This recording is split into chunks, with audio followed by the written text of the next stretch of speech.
Hey, this is Wayne Wagner from Visionary Wealth Management, and I thought I'd introduce you to Titus. Titus is a new member of the Wagner family, and he is about 4 months old now and growing like a weed. He has tripled in size in the 6 weeks that we have had him, and there he is. He's off and running. So Titus replaces our puppy Diamond, who was 6 years old and actually died while she was in a kennel while we were out of the country this past summer.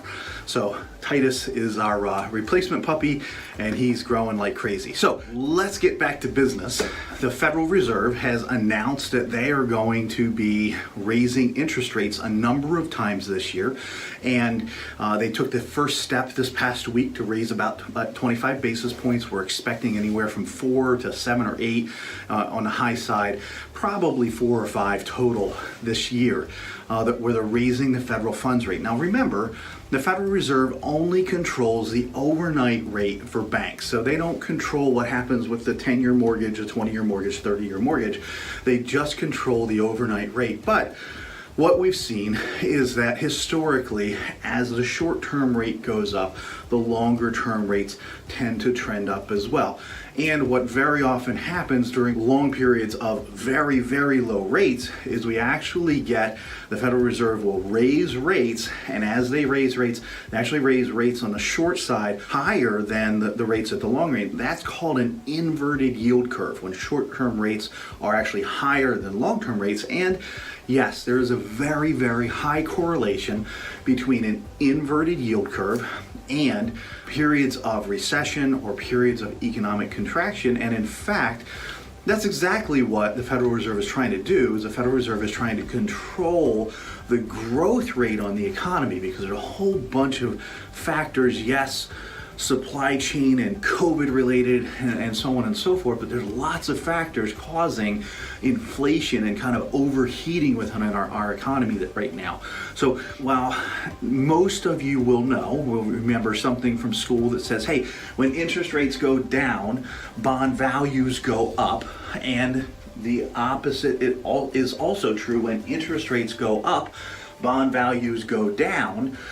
That means the things that we've done historically to be safe, bond indexes, 10-year T-bills, things like that, are not going to be great investments for the time being, and really probably for the foreseeable future. Now, you might recall that if this is interest rates over here, and this is the length of your bonds, so if you have 5-year bonds, 10-year bonds, 30-year bonds, so on and so forth, that the changes in interest rates have a more impactful change on the valuation of your bonds.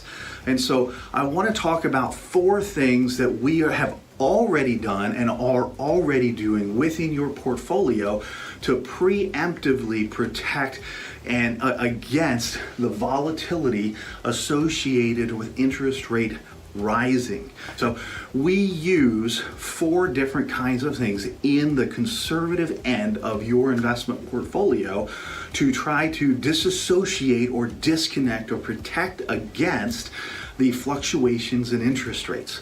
Okay, so first of all, we use cash. So the bottom one down here is cash and T-bills. If you look in your portfolio, you probably see a position called GBIL. GBIL is a 1-year T-bill. You also have cash in your portfolio with us, and the cash levels have been running higher than typical. Why? Because we knew this was coming, and so we wanted to protect against that preemptively. We also want to have dry powder for fluctuation in the market so that we can buy. Second thing that we use is fixed index annuities as a portion of your portfolio. So for most of our clients have at least a portion of their portfolio in fixed index annuities. These are investment vehicles that have no internal fees and no downside risk. So even as interest rates go up, you can't lose money in a fixed index annuity because they're backed up by the insurance company. The 2 primary kinds of actual bonds that you have in your portfolio fall into 2 categories. One is high yield municipal bonds. High yield municipal bonds are bonds in municipalities that are traditionally having some kind of disruption or issue. And whether that's Detroit School District or Puerto Rico or Orange County, California, but they're typically municipalities that are very, very cash strapped and having issues.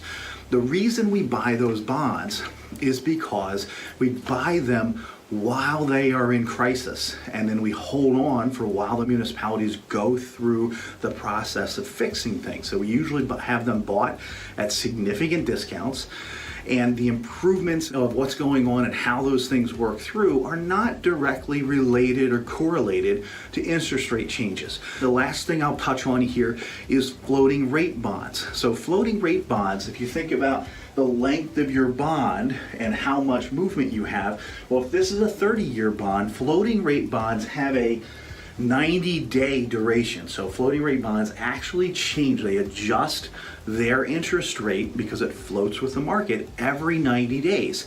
And so while we get typically very, very low interest payouts on these, although we're typically been doing 3.5% to 4.5%, we're typically getting relatively low interest rates on these investments.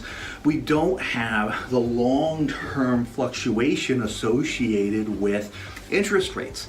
And so those are four actions, four positions that most of our clients own at least a little bit of across your portfolio, where we're preemptively taking action to make sure that you are not fully exposed to interest rate raises, which are now happening. So if you have questions on this or anything else, please call us at any time. We're always here with perspective for the decisions ahead. I need to go make sure that Titus is not chewing someone's shoe. Have a great day.